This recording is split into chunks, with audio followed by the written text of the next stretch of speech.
Hello, I'm back. And today I want to talk about trans issues. Surprise, surprise.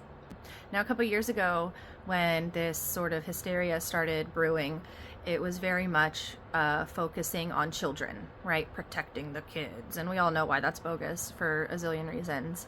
But what is happening this year is that several states have introduced legislation limiting gender-affirming care for adults, for grown-ups. Now this is the government coming in and saying, we know better than you do what you should do as an adult. Several states have introduced legislation limiting this kind of care, either by blocking Medicaid coverage or prohibiting facilities that receive public funds from providing these services to, states like Oklahoma, which is the worst, which bans gender-affirming care for anyone under 26 years old, or a few other states have set the age limit to 21 years old. I don't know what kind of free country we live in where the government and the state can come in and say, no, you can't do this with your body.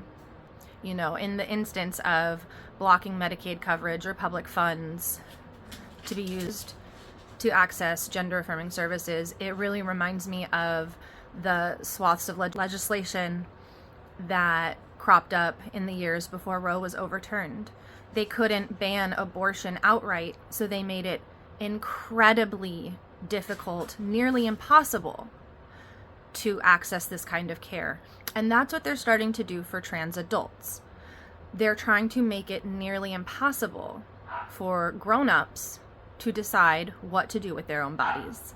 So I just wanted to put that out there. I don't know how common it is because I feel like the conversation is still very much youth-oriented.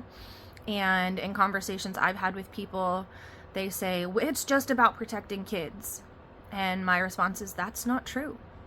That's not true. And we know that's not true. Because not only do we see it reflected in legislation, but the speaker, Michael Knowles, I believe his name was, at CPAC, had this to say.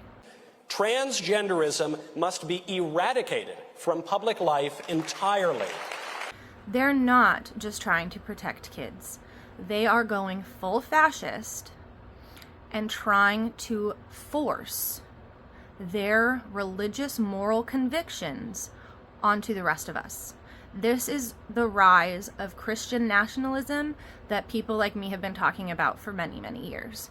And it's scary. And it's a dangerous precedent to set, to say, you as a fully grown human being do not have the right to decide how to live your life.